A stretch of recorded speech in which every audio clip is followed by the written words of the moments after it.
Hello everyone, कैसे हैं आप सब। काफ़ी लोगों ने कोरोना के कारण फार्मा के स्टॉक में बम्पर कमाया और जैसे ही स्टॉक डाउन हुआ परेशान होना शुरू। मेरे भाई, कोई भी चीज़ नन स्टॉप सिर्फ और सिर्फ ऊपर नहीं जाती है, एक करेक्शन भी बनता है और वो वापस से ऊपर जाती है। आज जानेंगे सब कुछ। तो मैं मुकुल अग्रवाल आपका आप ही के YouTube चैनल में स्वागत करता हूं। जो भी नए लोग हैं चैनल को जरूर सब्सक्राइब करें और बेल आइकॉन हिट करें और रात के 10:30 बजे का शो कभी मिस ना करें। 2 से 3 स्टॉक जिस पे ट्रेड करके पैसा कमा सकेंगे। तो पहले जानते हैं गिरावट के कारण, फिर जानेंगे इस गिरावट में किस स्टॉक को पकड़ें जो बनाएगा करोड़पति।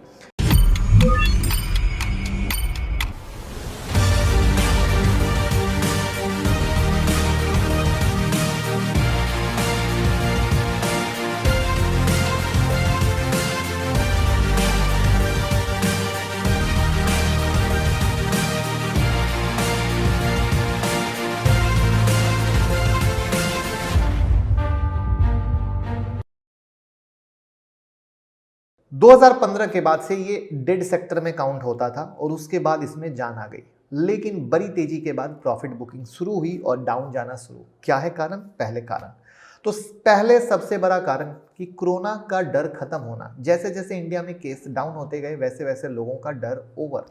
पहले हर छोटी सी छोटी चीज़ के लिए क्विक मेडिसिन लिए जाते थे, सारी चीज़ें की जाती थी, अब वापस से वो कहानी नहीं रही। ये एक बड़ा रीजन है सडन प्रॉफिट बुकिंग का, जहां कंपनियों के सेल पर भी इंपैक्ट दिखेंगे इससे रिलेटेड। बट इसमें एक ट्विस्ट है, वो है सडन महाराष्ट्र केस स्पाइक। अगर ये सिर्फ कुछ दिन की कहानी और मैटर क्लोज तो लोग और भी ज्यादा रिलैक्स हो जाएंगे कि ये एक जुमलेबाजी से ज्यादा नहीं रह गई कोरोना, यानी और भी मेडिसिन के सेल पर impact due to Corona. Again vaccine का यूज से डॉक्टर रेड्डी जैसी कंपनियों का सेल भी इंक्रीज हुआ। तो ये था पहला रीजन। दूसरा, यूएस से जो मेडिकल अप्रूवल आते हैं अब वापस से बहुत ही मुश्किल हो रहे हैं। अगर आप मार्केट में पुराने होंगे तो आपको पता होगा कि एफडीए अप्रूवल एक आसान गेम नहीं है और फार्मा का बुरा हाल करने में इसका बहुत बड़ा हाथ रहा है अपने ज़माने में। और वही चीज़ वापस से दिख रही है, रूल एंड नॉर्म्स काफ़ी टाइट हो रहे हैं। लास्ट वीक शिल्पा मेडिकेयर में 13% की गिरावट का सबसे बड़ा कारण यही था। आप में से कौन कौन ओल्ड इन्वेस्टर हैं कमेंट बॉक्स में बताएं और किस किस ने देखा है कि एफडीए अप्रूवल के कारण फार्मा स्टॉक की ज़बरदस्त बैंडबाजी है। तो आई होप नए लोगों के लिए लर्निंग होगी और अर्निंग होगी, जिससे समझ पाएं कि एफडीए की कहानी क्या है। और अगर आपको नई लर्निंग मिली हो तो लाइक का बटन दबा दीजिएगा। अब तीसरा कारण, स्टॉक मार्केट में करेक्शन। अगर स्टॉक मार्केट में बड़ा वाला करेक्शन आया तो एक सिंपल सी चीज़ है कि सारे स्टॉक हाई वैल्यूएशन पर चल रहे हैं और प्रॉफिट बुकिंग बनती है और उसमें फार्मा छूता नहीं रहेगा। एक प्रॉफिट बुकिंग आएगी जिससे कि वापस से उस करेक्शन में आप अच्छे स्टॉक उठाओ और नीचे से लो और वापस से अच्छा ग्रोथ करो।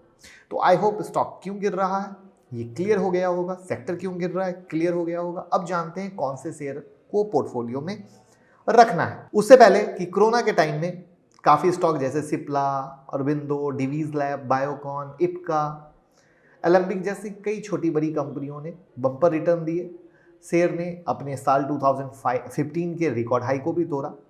जो मुझे पुराना फॉलो करते हैं उन्हें पता है, 2 स्टॉक मैं हमेशा रेकमेंड करता हूं, not due to Corona, always.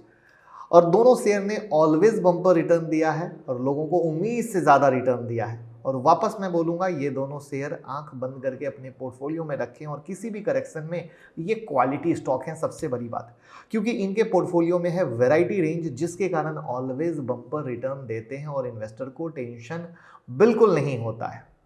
और इनके रेवेन्यू को हम वन बाय वन स्क्रीन पर देखते हैं, तो जिसमें पहला है डॉक्टर रेड्डीज़ का। और डॉक्टर रेड्डीज़ के आप रेवेन्यू ब्रेकअप में देखेंगे तो pain management, cardiovascular, oncology, gastro से related, central nervous, anti infective and others करके काफ़ी बड़ा पोर्टफोलियो है।